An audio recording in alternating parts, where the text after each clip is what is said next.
Welcome to the broadcast, everybody. First of all, huge thanks for the variety and the knowledge of the comments that came in on the previous broadcast. Particularly thank you to my Australian fruits. This place is so incredible. I can summon those of you with expertise in all types of areas, and you literally appear before my eyes in the fruit basket with your comments and your knowledge. Variety of views. It's so wonderful, so much to chew on. Thank you for your contributions. I truly appreciate it. Today's show is going to be a royal romper, followed by a tip jar corner, and I will leave a timestamp for that in the description box. But today we begin in London town, where last night at the British Museum, the Prince of Wales, in his role as patron of the homelessness charity Centrepoint, made a striking appearance in blue velvet and bow tie at a star-studded awards ceremony. Joined by his Spencer cousins, Kitty, Eliza and Amelia, Boggis Bunsen Bean Eat Your Heart Out, as well as his cousin Princess Beatrice and her husband Eduardo Mapimozzi. He was photographed with the CEO of Centrepoint, Sei Obakin, which was very special because this is a brotherhood spanning many years, reaching back to the moment in 2009 when Prince William slept rough overnight on the streets of London. On his wrist he wore the Omega Sea Monster diver watch, which was gifted by the late Diana on his 14th birthday in 1996. The occasion celebrates the achievements of young people who have transformed their lives after homelessness. The great, good and glittering and gay were rendered spellbound by our real-life Prince Charming, disarming his future subjects with a regal splendour laced with a common touch. And speaking of the common touch, we now turn to the Harkles.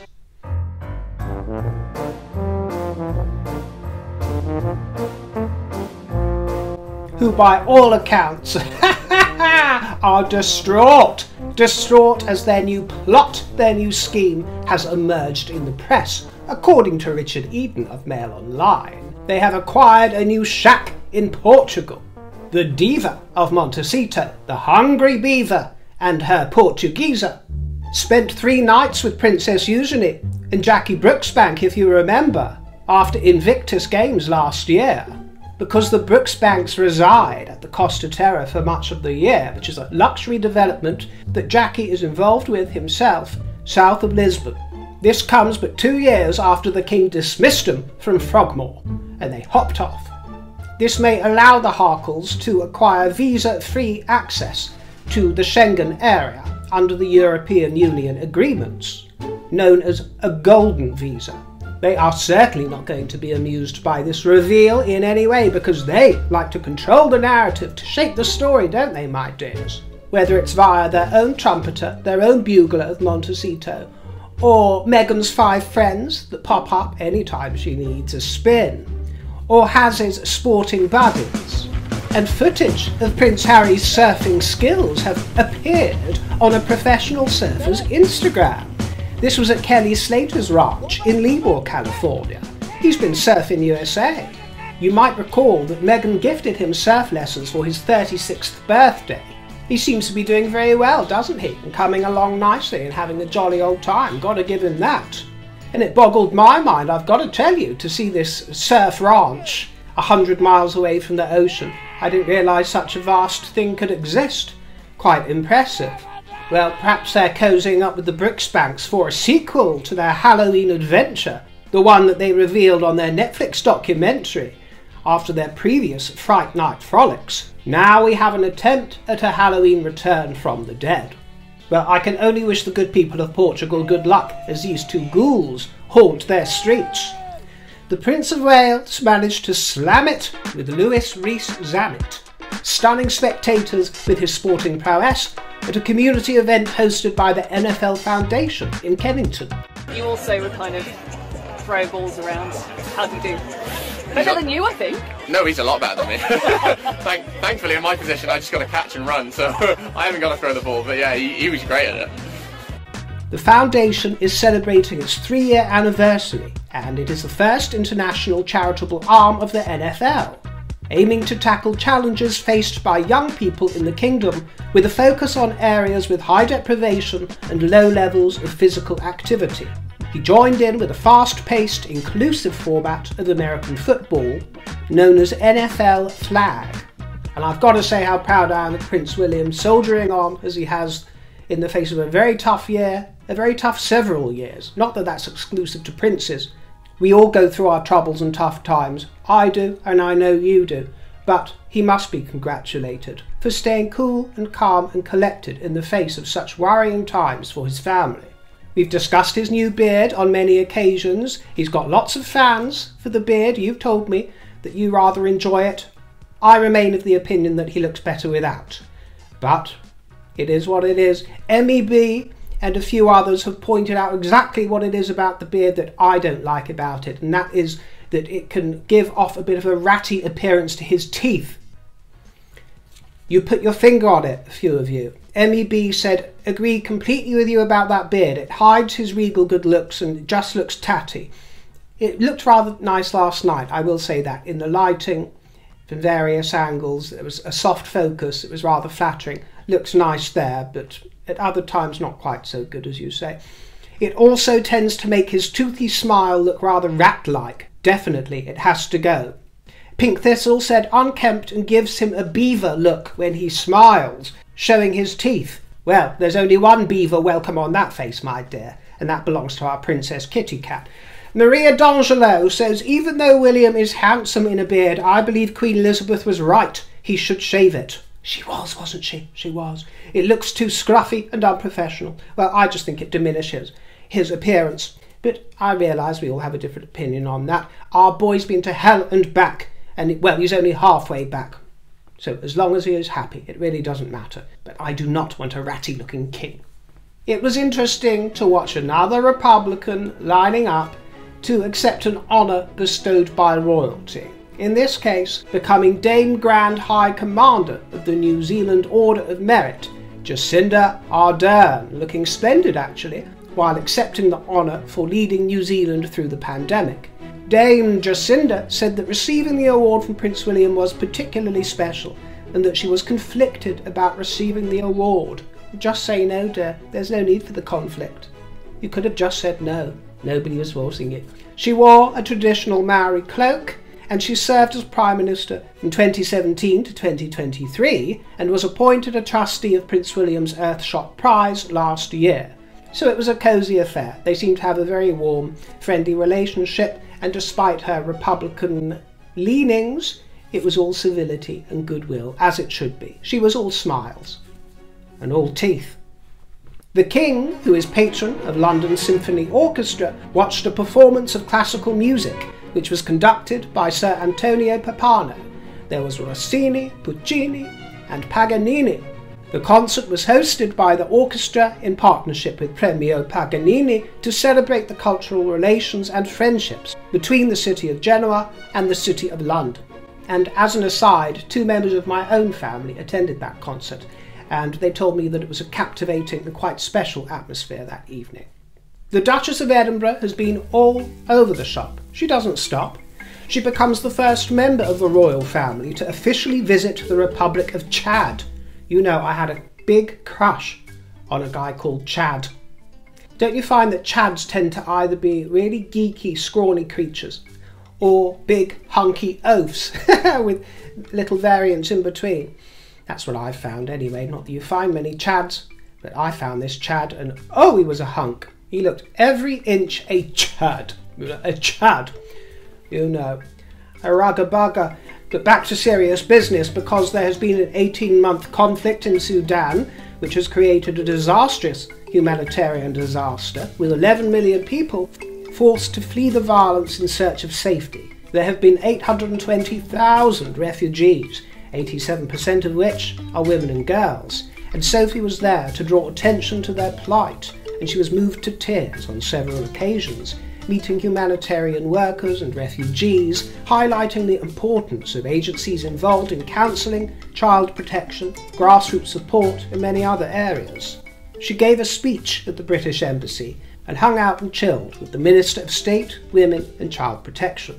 She was also received in Ethiopia where she held discussions with the new president. She continues to shine and channels a compassionate, caring aspect of the royal spirit. Many happy returns were in order for Sarah, Duchess of York, as Fergie turned 65 years old on Tuesday, and it was headbands at the ready as she took lunch at the Lady Garden Foundation. And yes, I did do a double take with that, but it is absolutely true. And I'm not talking about Princess Beatrice, I'm talking about the foundation that was previously the Gynecological Cancer Fund.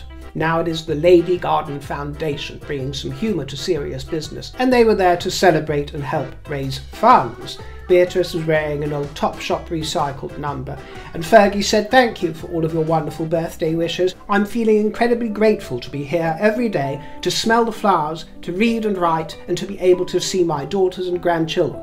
It's been an extraordinary full year, a year of recovery and growth, and I just feel so lucky. Thank you to all of you who made it so, and who took the time to send me birthday wishes. Happy birthday, Fergie love, and you can join us if you wish as we travel to Tip Jar Corner.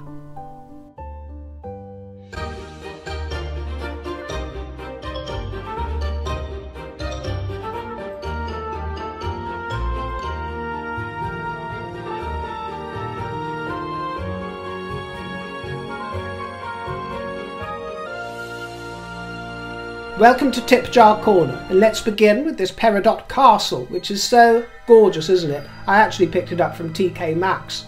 For the spooky season, I thought it might look good here in the background with a candle or two behind it. I'm not mad keen actually on the purple and orange decorations that you see so much of at Halloween, just because it's become so ubiquitous. So this beautiful sort of chartreuse green with its jet black beads and glitter and the sparkles and the glimmer really spoke to me.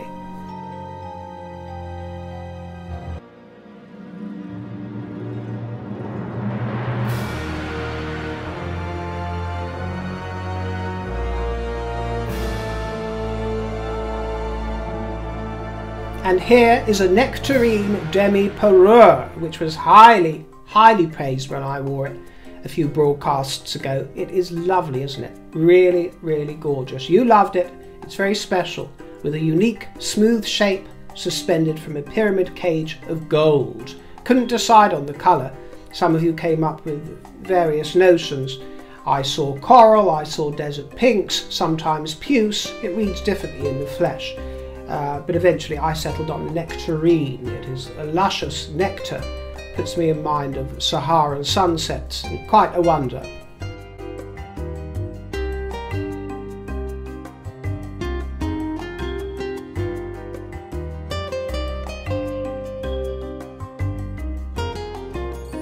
These are the Peach Bellini Dazzlers, but these were picked up in a charity shop, as most of these trinkets were, for £3, but they're branded Nicole Miller of New York occasion wear. The stones of champagne fairs cascade in a trio of tears, framed in diamond, peacocking in a ruff of shiny splints, with pale gold rays of light from a midsummer gloaming. And I've paired it here with some small black vintage earrings that I cannot remember if I've shown you before. I've picked up a number of strands of pearls over the years, but I didn't have one like this. I really liked the gold lustre of the small pearls on these two strands. I've called it the Eleanor. It's delicate and prim, with hidden secrets of a chaste neck that receives midnight kisses from a forbidden fruit. It's elegant and quite royal, but just with a dash of guilt and a touch of lost innocence. And now for a jolly and bold hair adorer in cornflower blue, a large and jazzy flower picked straight from the treasure chest. 10 petals surround a riot of gemstones as they scintillate.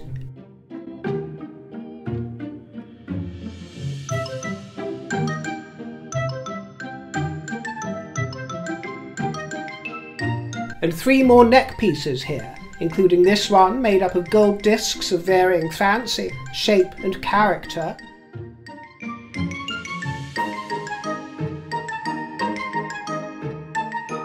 And then there is a Vesuvian rock necklace with oil slick crystals, purples, blues, set on 5 spiny platforms, showcasing these tiny stones that enchant and beguile, ready to glisten on the skin.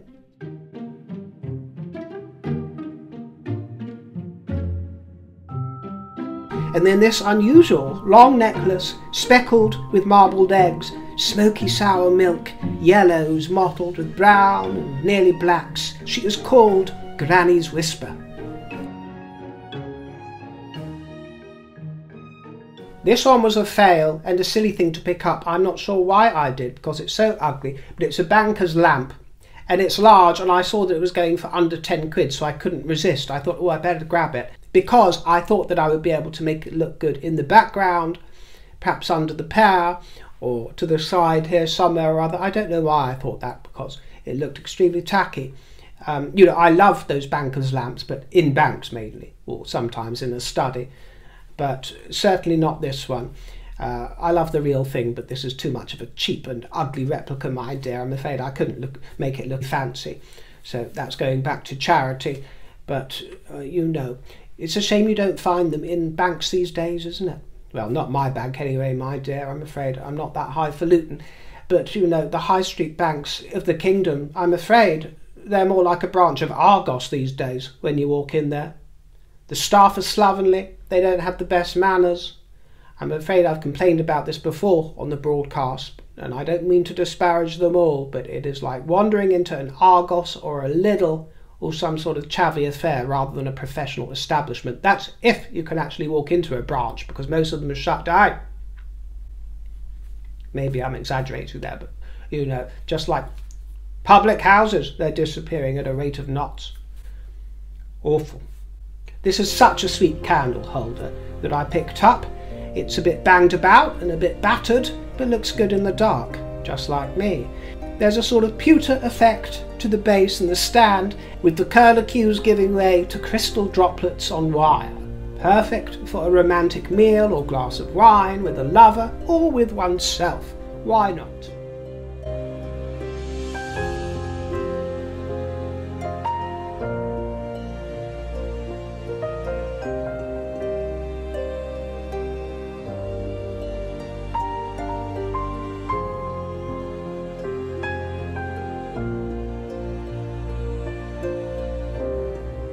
And these are all about Barbara. And I picked them because I was walking past the little Oxfam bookstore and they were in the window, and I've had Barbs in my head for the last couple of months. I think it was after I began singing Memories to you guys a couple of months ago, you know, like the corners of my mind, and warbling, and I couldn't get it out of my head. I've always loved that song, but, you know, I never really got into Barbara Streisand. I'm more of a Judy admirer, but always appreciated her, of course, and love her Fanny Bryce. But I wanted to really know that song intimately, so I began looking up the instrumental on YouTube and warbling away to the karaoke version of The Way We Were. No, I won't inflict it upon you. I couldn't if I wanted to anyway, because these things are copywritten. But I had it in my mind, and I have trained myself to sing it exactly as Barbara does, not as mellifluously, you understand, my dear, but with her breathing pattern, her phrasing, which is really rather difficult. My diaphragm isn't quite as athletic as it once was, my dear, and I'm quite pleased with the rendition that I can do now, but it has become an earworm. In fact, I live with earworms. Is that what they're called? Am I using the right expression? You know, when you get a song going round and round in your head over and over. Last year, it was Cilla Black that I had in my head. Yeah, a Laura Syrah, my dear. Surprise, surprise, Chuck. I had Cilla because I went through a phase of watching old surprise episodes, which is a series that I discovered on YouTube, involving Cilla Black. And then I got into Alfie and Anyone Who Had a Heart, her renditions of that, and I wanted to learn how to sing them as precisely as she did with her phrasing. And, so I went through the karaoke versions of them for weeks on end, and then I got them stuck in my head. It was Cilla this, Cilla that, and now we've got Barbs. Now we've got Barbs. It never stops, the cycle. Memories, memories, memories. I'm living in a permanent state of nostalgia, and it's not good for the spirit.